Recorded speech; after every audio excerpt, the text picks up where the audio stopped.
The tone of life gets set in the emotions. The rhythmic experiences provide the foundation, and children revel in the music of their true selves. A child with greater emotional growth and maturity is a child who is a lot more confident in being able to deal with day-to-day life challenges. And which is why if a child has a lot more emotional literacy, a child is able to express what he or she is able to understand, is experiencing, and is also able to talk about it a lot more freely and shows better social skills and also has that sense of confidence that you can see in them. Which is why it is very important that from the very start, from an early on, as parents, we help children identify their emotions.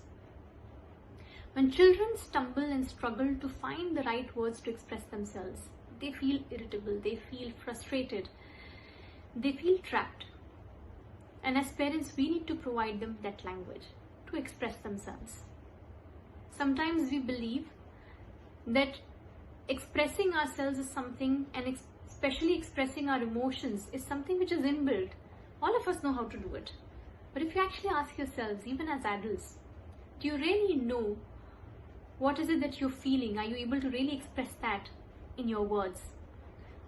And if you realize that yes, even you struggle to do so sometimes, it's the same way children also struggle to do it. As a parent, it is so important that we help children build that emotional vocabulary, because it is a part of building that social intelligence, building that social quotient, which makes a child feel a lot more assured, a lot more confident of what they are thinking, of what they are feeling, and in turn what they are expressing. So what is it that you can do to be able to help the child identify their own emotions and build that emotional vocabulary for them? The first thing that you can start by doing is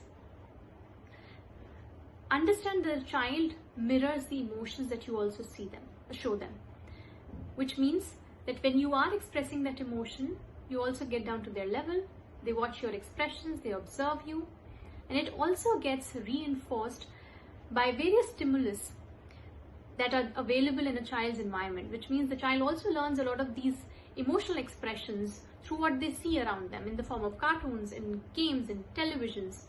All of these things help a child mirror what are some of these emotions. So you choose what emotion you need to mirror, what you want your child to mirror, and you also show that similar tone, that associated tone, gesture. You also use that in your words, which means you name the emotions when you're having conversations with your child. I feel angry when you do this. You be a bit more firm also for the child to understand that in anger, the voice can be a bit more firm. There can be a slight frown as well. Along with that, even help the child name these emotions by asking them what they may be feeling in this particular situation. So for example, you had your friend last night who came and played with you after a very long time. How did you feel? And this is how you also encourage the child to talk about their emotions. You can also use a lot of visual aids, which means again stories in a visual form, cartoons that the children see, and you pick up emotions from there and you ask them these questions. What do you think the bear may be feeling? What do you think the story character may be feeling over here? You can also help the child build connections between the thought and the behavior and the emotion. And this is how a child is able to understand and form those associations that with this particular thought and with this particular behavior, this is the emotion that one can feel. So for example, if your child pushes someone, rather than saying, don't push, it is a bad habit, what you're doing is wrong, you can reword it and rephrase it by saying, pushing someone can make them feel sad. And this is how you build the connection and association between the thought, the behavior, and the emotion. So some of these things is very important to bring in our day-to-day conversations and interactions for the child to be able to understand emotions, to have the emotional vocabulary, to talk, to express.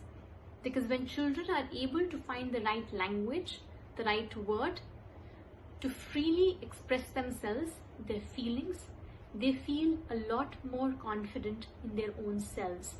And it also gives them the freedom to really think and express themselves in different aspects of their life, even as they continue to grow into healthy individuals.